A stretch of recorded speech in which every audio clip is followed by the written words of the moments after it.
Hello and welcome to your go-to Detroit Pistons podcast, the Pistons Pulse, co-hosted by me, Bryce Simon of Motor City Hoops, a former D1 hooper and current teacher, husband, and father of three amazing kids. And I'm Omari Sankofa II, Pistons beat writer for the Detroit Free Press. And we're always blessed to be joined by our producer, Wes Davenport. Make sure you're listening to Wes over on the Pin Down on the Detroit Bad Boys YouTube channel. You're reading Omari Sankofa II on the Detroit Free Press. You're reading and subscribe to the Motor City Hoops Substack, completely free. And of course, you make sure you're subscribed and watching everything that our guy joining us today, Pistons Jack, is putting out. And you're following him on Twitter. You're subscribed to the YouTube. Where else can they follow you, our guy? It's just Pistons Jack everywhere, pretty much same handle. But I'm really excited to be here. I'm super excited to be with both of you. So I'm excited to chat Pistons. Tom Herr, our guy, says we're live. Yes, we are live. Colin Wood says, what's up, boys? Listen, guys, it's September 10th. We're still a little bit of ways away, O2, but this is going to be a fun, exciting episode. Really excited to have Jack on here. He brought me over on his recently, so make sure you guys go check that out. We talked about Jaden Ivey, we talked about Ron Holland, and we talked about Tobias Harris for about 20 minutes or so on each of those guys. And I know you have previews over almost every player, right, Jack? Yeah, we did so far the 9-man rotation, and I think everyone's kind of agreed on. So we might go a little bit deeper. We'll see. If a potential player signs, who I won't name, but we previewed a fair few. So check it out if you're looking for some content. O2, when's off-season over, man? Like you said you were on vacation for a couple more days. You got a couple weeks. Like when are we getting back to Omari Sankofa II? How much does off-season have left? He's got a little bit. Like I'm almost on an off day, so he's kind of at the end of his rope here. I was off Monday and Tuesday. One of my closest friends got married this past weekend, so wedding was Sunday. I took Monday off, and I was like, I might as well take Tuesday off because it's Tuesday. Like that's just a bad way to go back to work. But I'm about to take the off season off my name. We are like 19, 20-ish days away from training camp. Like I feel like I blinked and like we lost pretty much all of August. I know you're in school now again, Bryce. So it really is fall. It really is fall. We need to get into season mode. Yeah, I'm coaching high school football. The Chiefs are losing games. I'm pissed off. The Lions are losing games. Lions fans are pissed off. Pistons Jack, are you a Lions fan? Have you got into the Lions fandom, or are you a fan of it? Are you a football fan, American football fan at all, or? No, I'm not going to pretend I'm a Lions fan. Obviously, my Twitter timeline turns into a bit of a Lions feed for the first until the Pistons start, so I follow it through that. There's a bit of the Tigers last year with their playoff run, but no, it's pretty much just the Pistons for me. I like the NFL. I enjoy it, but I'm a very, very the most casual fan you'll find. Like I'll have it on in the background. Jack, I have all of those words muted. I have Lions muted. I have Dan Campbell muted. I have Amon-Ra St. Brown. Like I have it all muted. And it's not because I don't dislike the Lions. I just don't want it clogging my feed for those multiple hours on Sundays or throughout the week. So I'm sorry. I'm sorry, Detroit. I'm sorry, but no thank you. I will say just quickly, after that, I think the loss to the Packers, that did give me a brief insight into some of the early season meltdowns we can see on social media. Yes. From even like Pistons Twitter. I'm guilty as well. So it kind of got me a little bit ready for the Pistons season for some of the overreactions, but I hope for all the Detroit Lions fans, they can turn it around. And it's just an early season loss where they're trying to figure some things out. Our guy Kyle Metz says, I can't stay, but I can't wait to listen. Obviously, you guys need to be following Kyle for, he's the Pistons salary cap expert, along with our guy Keith Smith, who's the NBA cap expert at large, O2. So anything else, O2, before we get into, we're going to start here, Cade and Ivey. We're going to talk to the other guys on the squad, especially the young crew here. And then we're going to have some fun trivia at the end, see if I can get it right this time. But anything else before we get going with that, O2? Yeah, just a quick shout out to listener of the pod, V. Clark. Ran into him at Dally in the Alley in Detroit last weekend. He walked up and said, "What's up?" and we chopped it up. So big shout out to V. Clark. I always say this, Bryce says it, but if you ever see us out in public, feel free to say what's up. Always happy to chop it up and shout you out on the pod. Bryce obviously is in Kansas, so I don't know how many local listeners are going to be crossing paths with him. But but he's also 6'6", so he stands out a little bit more. So yeah, no, they don't care out here. My family, my friends do not care. So let's get into this, Jack. We talked about this a little bit because we talked about Jaden Ivey, but I want to start with Cade Cunningham and Jaden Ivey. And I do want to start here. What are your expectations? Let me go back a little bit. Jack, what have been your expectations since the duo was drafted over, a couple drafts, back-to-back drafts, and then they got healthy, and then have those changed any throughout the last couple of years? What were your expectations for the duo in that backcourt, and what are your expectations for them in 25-26? So I was huge. That 2022 draft was kind of the first draft I paid attention to, did some research on. And I really, once we found out they were going to fall to 5, I was all in on Jaden Ivey. And that was because I think him and Cade offensively have a really complementary skill set. And, and I think to date, we've seen that play out. The results in win-loss haven't been the best at times. But I think with Jaden, I think he's become a pretty solid to good off-ball scorer. We saw the uptick in three-point shooting. Definitely has things to improve upon handling the ball and finishing. But I think the big thing has just been as well, and we've discussed this with all the young core, Jaden misses half a season, Cade misses a whole season. So you haven't really got a massive, you do have a decent sample size, but then there's the historically bad season thrown in there where the roster was a mess. So I would say so far, if I'm just being completely honest, it probably hasn't lived up to the expectations I thought.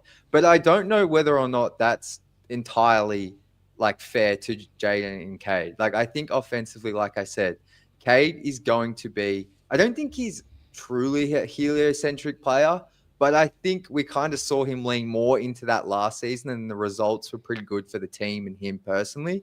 So I think for this season, my expectations are Cade to be who he was, and for Jaden to try and fit in more and thrive and potentially pick it up defensively with Cade. But I just want to see 40 games where they play together with a functional roster around them, which I think the Pistons have done a pretty good job of, to see if that backcourt as your starting duo can actually lead to a 45 to 48, 50 win team on that kind of pace, if that makes sense. What are your expectations? For you, whenever Cade gets drafted, then J.I. gets drafted. I know we were ones that were really pushing J.I.'s first step, and we thought it could work together. What were your expectations then? Have they changed based off what we've seen thus far? Yeah, I think the expectation was always that J.I. was a player who had obvious physical gifts, particularly with his speed and size at 6'4", as a player who's going to be carrying the ball a lot. And I think we've seen that through 3 seasons. But obviously the big story last year was just the efficiency boost. Him knocking down almost 41% of his threes, I think 46% overall. And that's what you want to see, right? I think Cade's the type of player where theoretically you could put pretty much anybody next to him as long as they have complementary skills, and that's what you want from a Cade backcourt mate. Somebody who can handle some secondary playmaking, somebody who could pressure the rim in ways that Cade can't. And I think the at rim finishing starts to get better for J.I., but it's just the toolkit that he has. But I think really for next season, even just beyond his ability to get to the rim, you want to see him continue to knock down threes. And if he can do that, there's certainly not too much to worry about as far as whether or not him and Cade can thrive. Jack, you guys both have kind of outlined how we, and I would agree with you guys, have envisioned this pairing to work.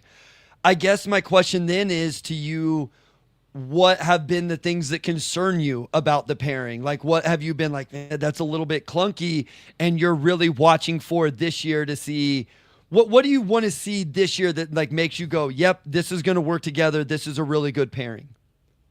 I want to see the two of them. I want to see J.I. and Cade to an extent, but I think the thing with Ivey has probably just been the consistency.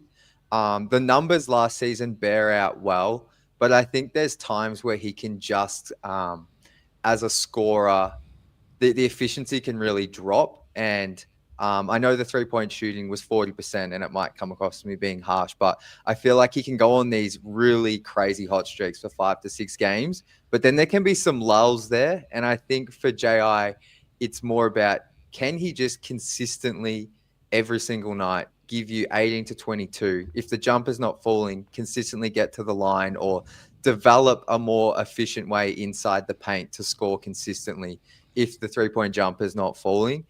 Because I think that, and Bryce, I think you did a study, I think it was for conference finalists, the second scorer averages around 20 points. I can't remember the exact date range on that, but I think JI, it's just, I know he averaged around 17 to 18 last season, but it's more about just doing it consistently and efficiently and figuring out some more things in the paint at an efficient level, and getting to the line even more consistently to ensure he can be that secondary scorer.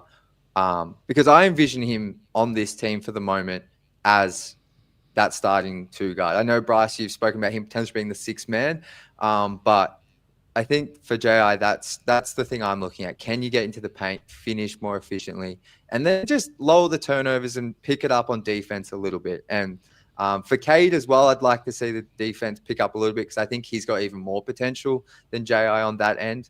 But he's obviously carrying quite a load on the other end. Just real quick to reference what Jack referenced, I went through a study of the last 10 years before this season, the 4 conference finalist teams. And I looked at their number 1 score, their number 2 score, their number 3 score. And the average bared out for all 10 of those years, which would be 40 teams. The average for the number 1 score was 25.8. The second score was 20.8, and the third score was 16. If you just go the last 5 years, so 20 teams, again, not including this last season, the number 1 score was at 25.5, so relatively the same. 21.3 for the number 2 scorer, 16.5 for the number 3 scorer. So it's trending up just a touch, but you're looking at 25 or 26 for your number 1, around 21 for your number 2, around 16 for your number 3. O2, what for you would you need to see either from Cade or JI or the combination of them? What are you most looking forward to say, hey, this makes me really believe in this pairing moving forward?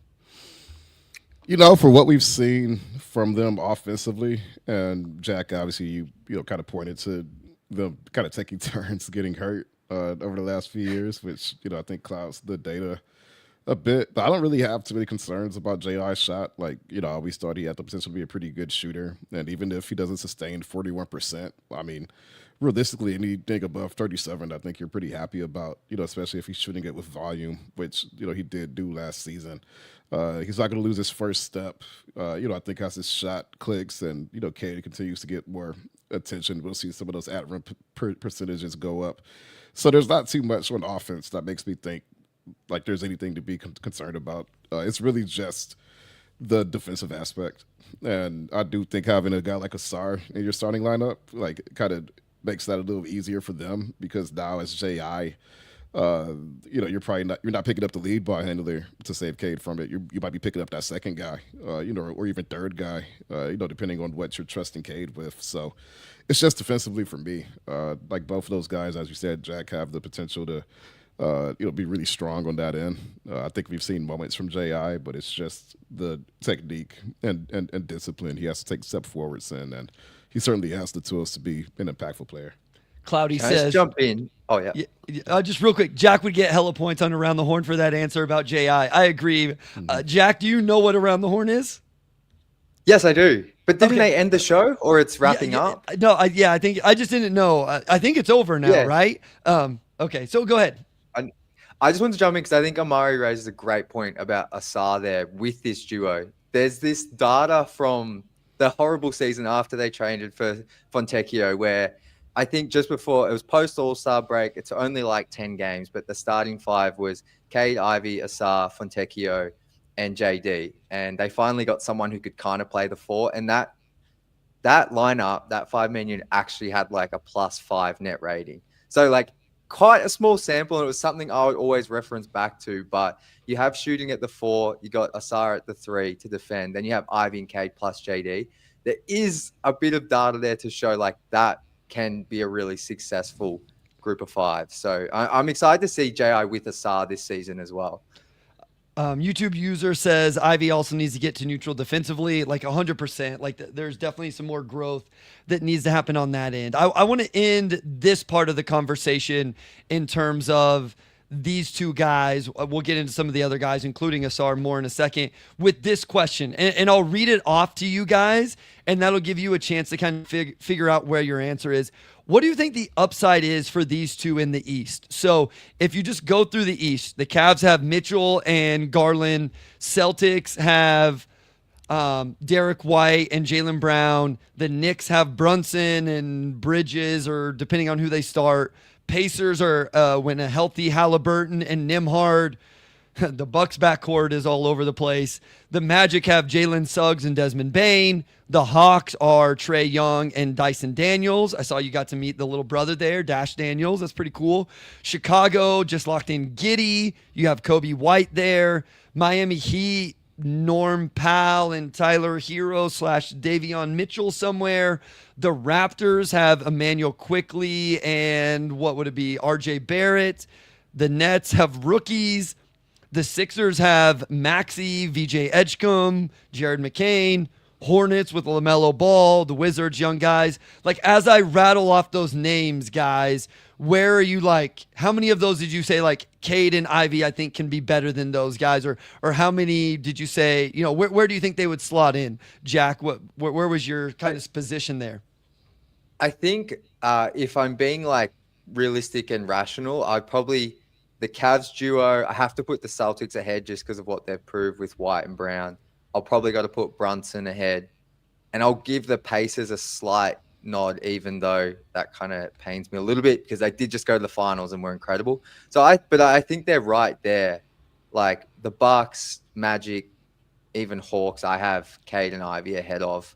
And I think they'll be clearly ahead of them this season, if not already. And then I think it's about entering the conversation of Halliburton, Nembhard, then that Brunson and Bridges / whoever. Yeah, I think I just got some leeway for the Celtics and Cavs right now because of the success they've had regular season, definitely, and obviously Celtics in playoffs. O2, what about you as you kind of just listen to me rattle off those backcourt duos in the East? Yeah, I think Cade and J.I. definitely have the potential to be among the top units. I am really intrigued by the Hawks because, you know, if there's a guy who basically addresses all of Trae Young's weaknesses is Dyson Daniels. You know, I think he's still a pending, not restricted free agent, but, you know, extension eligible. But anyway, like. Well, I mean, for what it's worth, Trae Young's in his own contract situation as well, being extension eligible. And so, yeah. Yeah, so they've got some big decisions coming up, obviously. But I feel like Trae Young has almost become underrated. Actually, no, I feel like he's underrated. Like, I'll just say straight up, I think he's become underrated. You know, I think he's the type of guy who's like the ultimate engine. And obviously, he's not giving you anything on defense. But if you could build a roster to make up for that, I mean, like, you know, he's absolutely elite. And I see a lot of potential there. But beyond that, I mean, I think you could put the Pistons up there with pretty much any other backcourt in the conference. I mean, you've got Desmond Bane and Jalen Suggs. That's going to be a really good backcourt. You've got a couple other I'm probably not thinking of, but like especially if J.I. sustains what he did last season, and Cade obviously giving you 26 and 10 and 7 or whatever he averaged last season. I feel pretty good about saying the Pistons should be able to go toe to toe with any other backcourt. Yeah, I agree. I mean, you look at those teams at the top, and they've just won a little bit more in the playoffs. Even though the Cavs haven't made a deep run, they've made it a little bit further. But like this Magic backcourt is interesting, but neither of those guys are near what Cade Cunningham is. And even with the Hawks, well, I just think that combination does make sense. Like you said, O2, like Cade being the level of player he is just like, an X factor. I mean, it's not an X factor, but like it's the factor that just always gives you the chance against any duo. So it will be interesting to see how it plays out. But I want to get to some of the other interesting young players on the roster. And I will give you some prompts and we'll talk about what we are going to feel about those statements at the end of the season. But we'll get into that right after this. All right, we are back with segment 2, and we're going to get a little bit into what we believe our takeaways will be. Yeah, at the end of the next season. Yeah, so I'll give you a prompt, Jack, and then obviously O2, I'll go to you, and then I just kind of want to give me your prediction of what your takeaway will be on the prompt. Okay, so Jaden Ivey's future in Detroit. What do you think your takeaway is going to be on that 9 months from now? Bryce, that's a spicy one. Listen. The whole I don't write the outline. Wes wrote the outline. So when we get to trivia, whether it's good or bad, you blame him. Okay. Okay. So Jaden Ivey's future in Detroit in 9 months. I think he will still be on the roster. I think it's long-term contract before. You're essentially you're having to call your shot on an extension over the next couple months. This is actually really stumping me. This is really tough. I'm gonna say he's here long term. Okay. I don't feel great about it. But I'm going to say there's a deal they agree to. I'm going to say he signs a long-term deal, but I don't know if that means he's going to be here long-term. Okay. So Devon says, my wife is making me watch Demon Slayer so I can watch this live. I don't know what that is, but I think... Anime. It's anime, Bryce. So she's making him watch that. I don't understand this, but thank you. It sounds like a big compliment, I think, right? Yes. I've seen a few episodes of Demon Slayer. Yeah. No. He said he can't watch this live because he's having to watch... Okay, as long as you listen later, Devon. And Derek, I will get to your super chat. Thank you so much. I'll get to that right after O2 answers this about Jaden Ivey. So, Omari, Jaden Ivey's future in Detroit at the end of this season. So 9 months from now, what will be your biggest takeaway about Jaden Ivey's future in Detroit? I mean, I think he's with the Pistons beyond next season. I think the main question is obviously, does he sign that extension this offseason before opening night, which I think they have until October 20th, or is it a restricted free agency scenario next summer?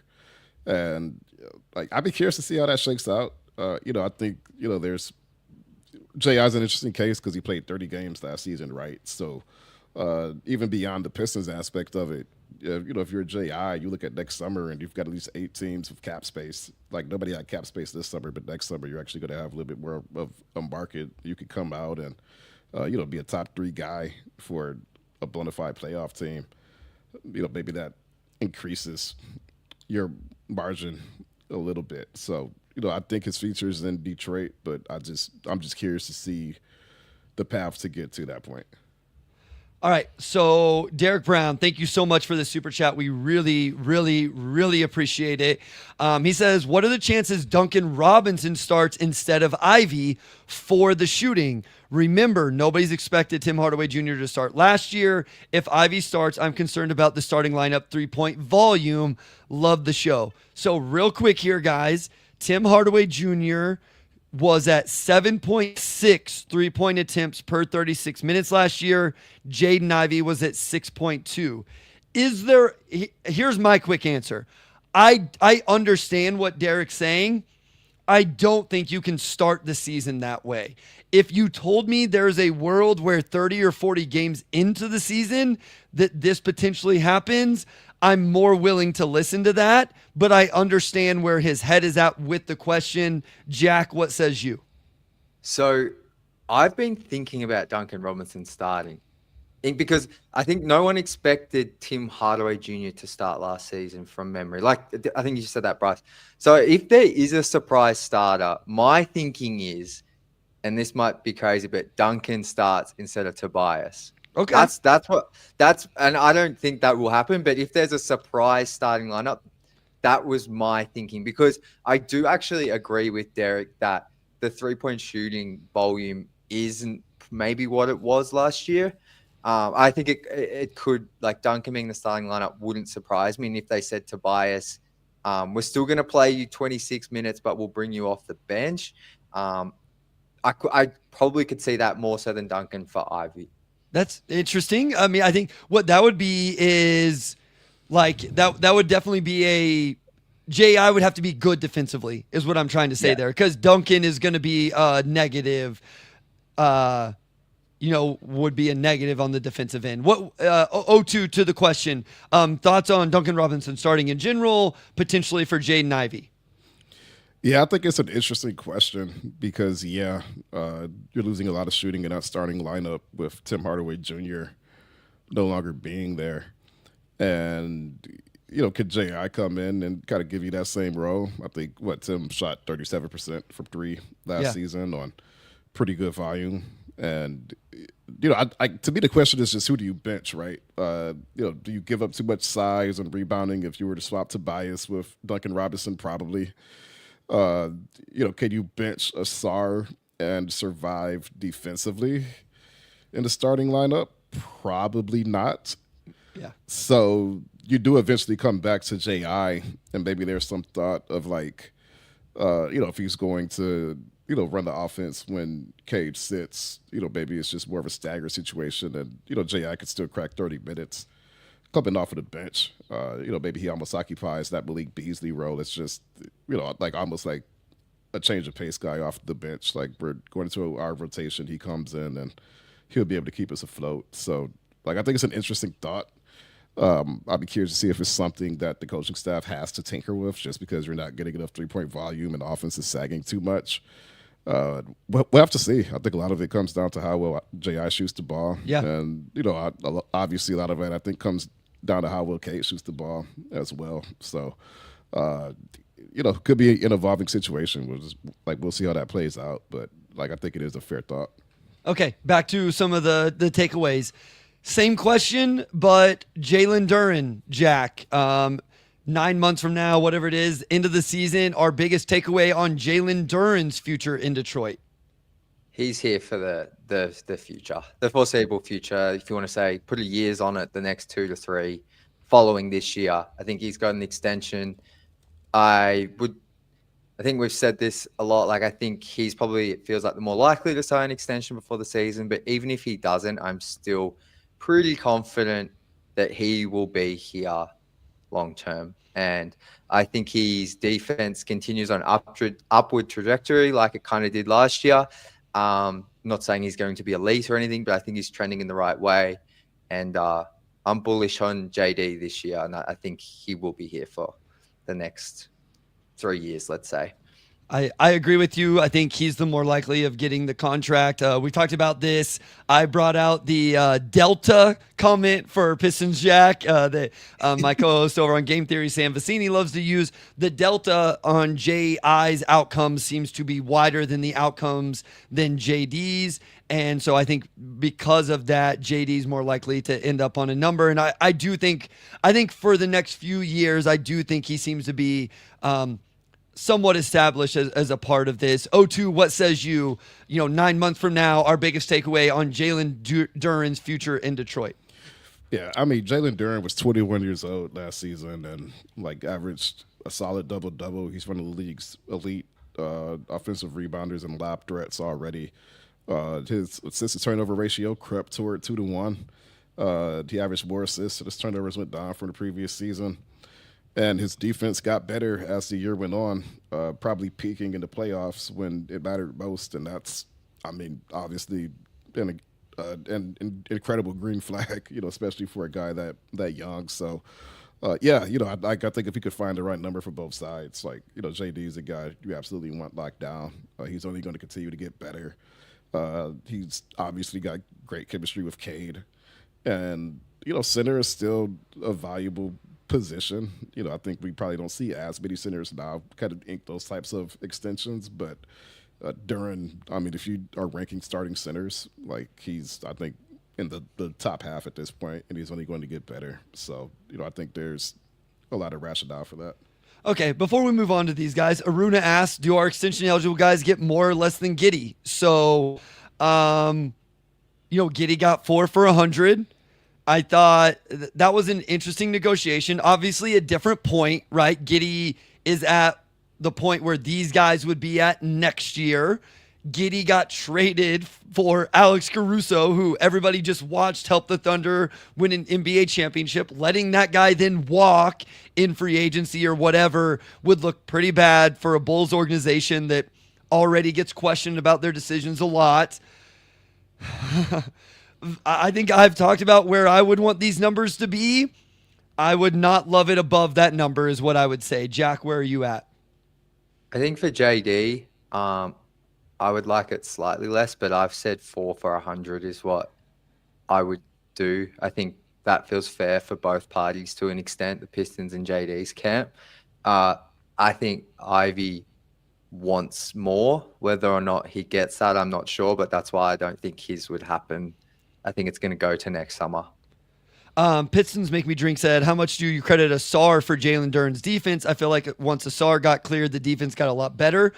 I mean, there is part of that in terms of, obviously Asar makes the defense overall better. It definitely makes Jalen Duren's defense somewhat better because he navigates screens better. He's better at the point and tackle. That I think Jalen Duren's individual defense got better irregardless of anybody else in what they were doing. So I think both things are true here to the question. Let's go on to Asar since we're already talking about him. Asar Thompson, what's our biggest takeaway at the end of next season? Jack? I think was he 17 in your top 20 defenders list, you and Sam? Yeah, 16, 17, something like that. Which I'll be honest, I thought we were going to get pushback from people. I haven't heard it specifically on him the way I have heard other guys. And I mean, I was pretty bullish on him being in that range. And to be clear, if nobody's watched those, the top 8 was littered with big guys. So, I mean, he was right in a tier of guys of like wing perimeter players in that range. So, yeah, I think he's clearly established as like a top 3 perimeter defender in the NBA. Where that lands him in the top 10 with some of the defensive talent, the center position, I'm not 100% sure, but I feel he'll be in that top 10 conversation, which is like all defense, first or second team. I think we saw him in that playoff series against Brunson just show stuff that not many people can do, especially if he can figure out the foul trouble a little bit more. And then I think offensively, yeah, I think we'll be talking about him as the clearly defined second best Piston of the young core at the end of this season. Love it. O2, what will we be saying about Asar Thompson? That he's one of the most improved players in the NBA.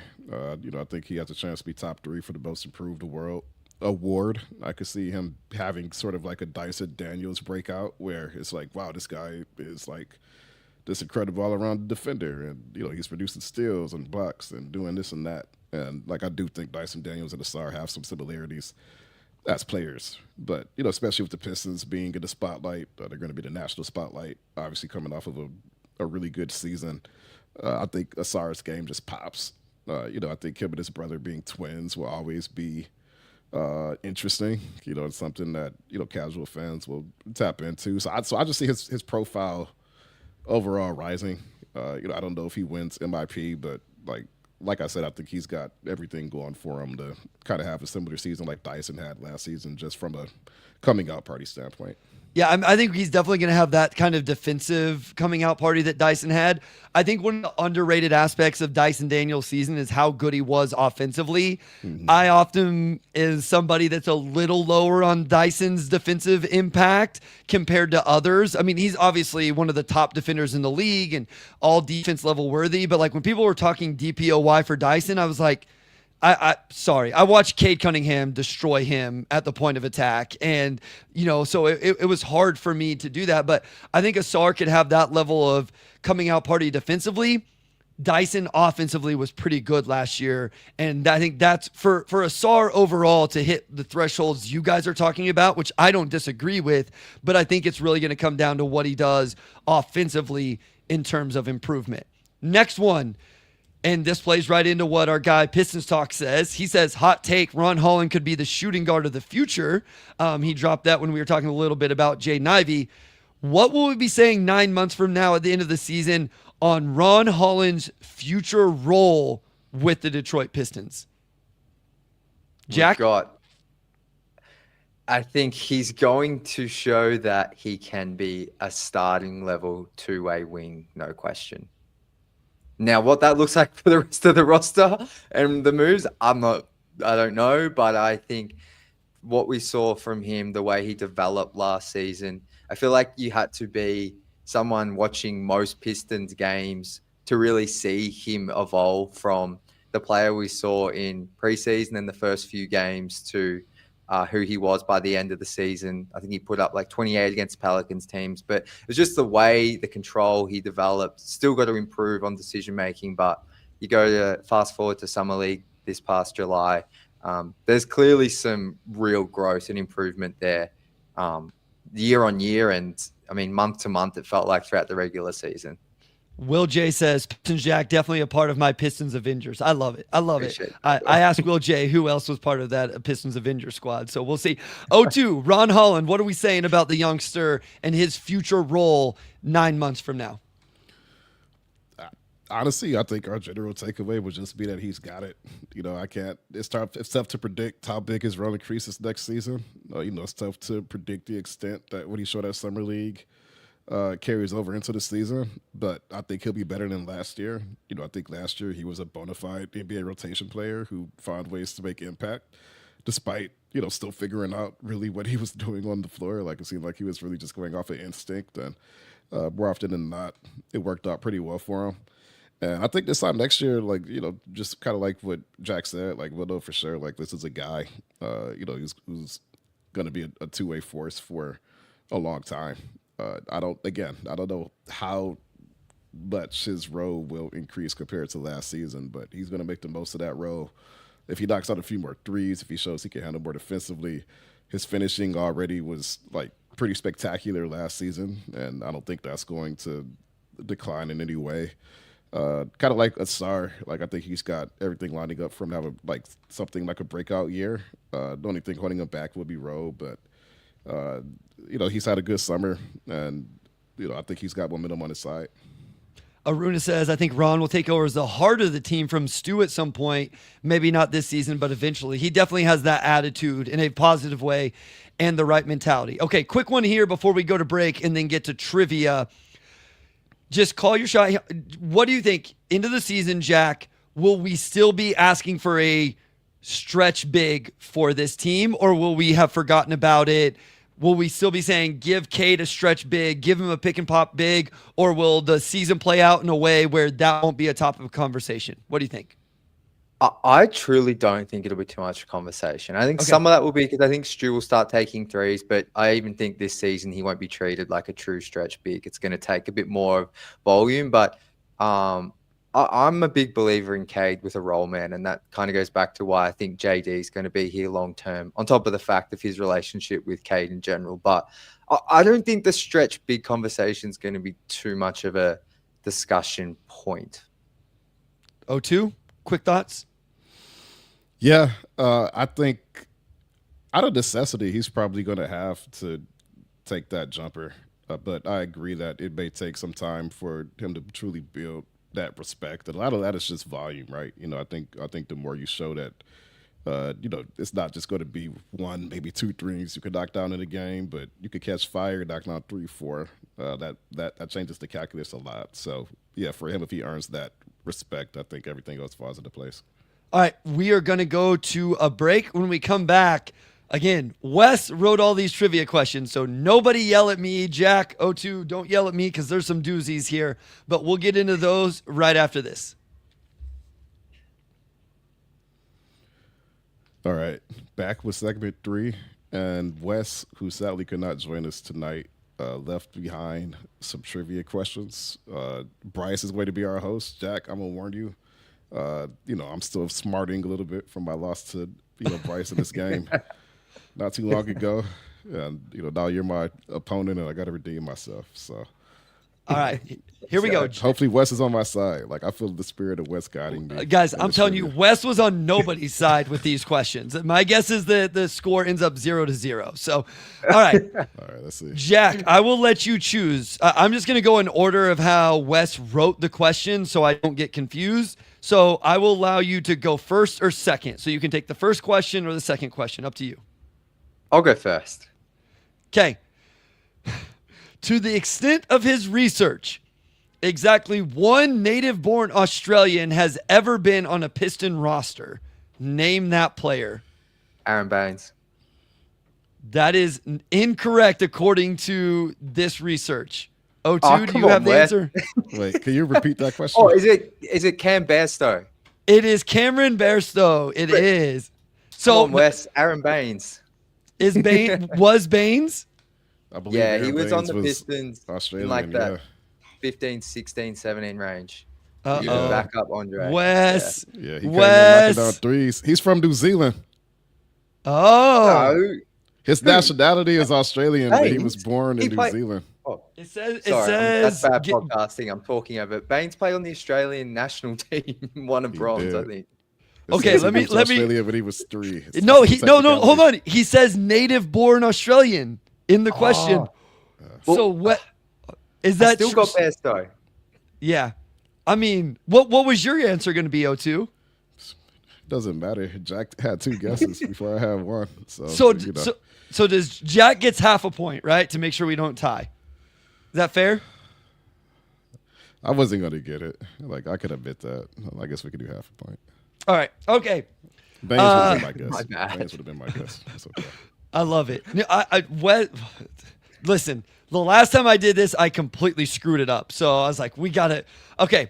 Omari, name the Aussie with the most assists per game in their career.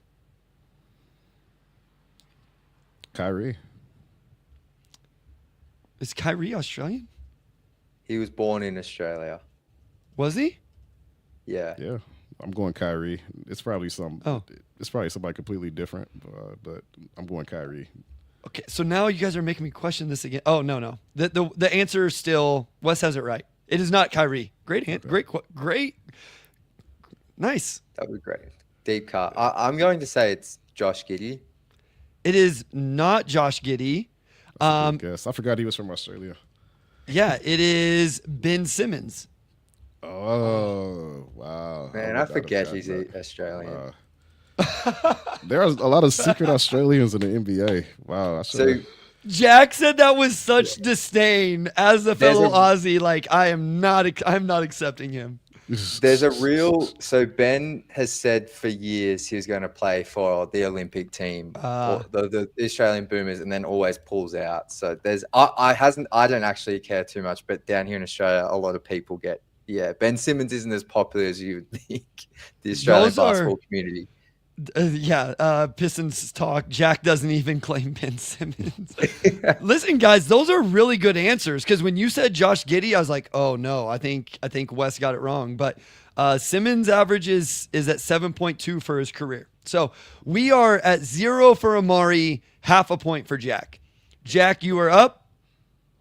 This former Piston sits 17th in the NBL history for points scored within a single season. So single season total points scored. This former Piston did this to be 17th in the history of the NBL. This is awesome from Wes. So I'm going to say, is it Derek Walton Jr.? It is not Derek Walton Jr. O2? Repeat the question again, please. Okay. This former Piston sits 17th in the NBL's history for points scored within a single season. So you're just looking for former Pistons that played in the NBL that were bucket getters. Man, the core issue with this trivia is that my knowledge on former Australian players is not great. is lacking. The only Australian player I know that played for the Pistons is Aaron Baines, so I have no choice but to go with Aaron Baines.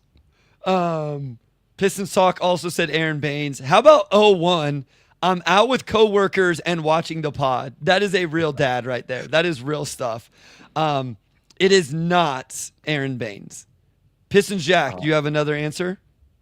So I remember when I was at the NBL, we would go through all the former Pistons players, and I feel like I'm going to know this, and it's going to annoy me.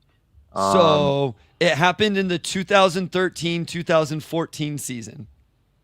Oh, James Ennis. James Ennis. Yeah. James Ennis is Australian? No. He doesn't have to be Australian. He just played in the NBL. Yeah, we're off the Australian-born players. Oh, okay. So he just did that in the NBL. Okay. Yes, correct. Okay. All right. Yep. Cool. What made you catch Ennis there? Because I think I went to he played for Perth Wildcats, and I think I went to a Wildcats game that season. I was like, who's he? And then he went. I think he was playing in Perth before he went to Miami, the Heat, and then I just remembered he was a Piston randomly. Yeah. Okay. That was the thought process. Okay. Damn. So now we're completely off Australia. Just an Australian basketball historian. These aren't fair for Omari. No, we're off the we're off the Australian NBL kick. We're going completely different, okay? 3 former Detroit Pistons players have also played for the Philadelphia 76ers, okay? Former Detroit Pistons also played for the Sixers. Of those players, Andre Drummond actually has the 4th highest rebounds per game average in Philadelphia. Not with the Pistons, in Philadelphia. Can you name the players ahead of him? So players that played with the Pistons and the Sixers that rebounded the ball better than Andre Drummond for the Sixers. Are we talking about total rebounds or per season? It looks like he has per game. Per game. Yep. So played for both organizations, which Andre Drummond did, and there's 3 guys that actually average more rebounds per game than what Drummond has done with Philadelphia. So we're obviously talking big guys here. Rick Mahorn.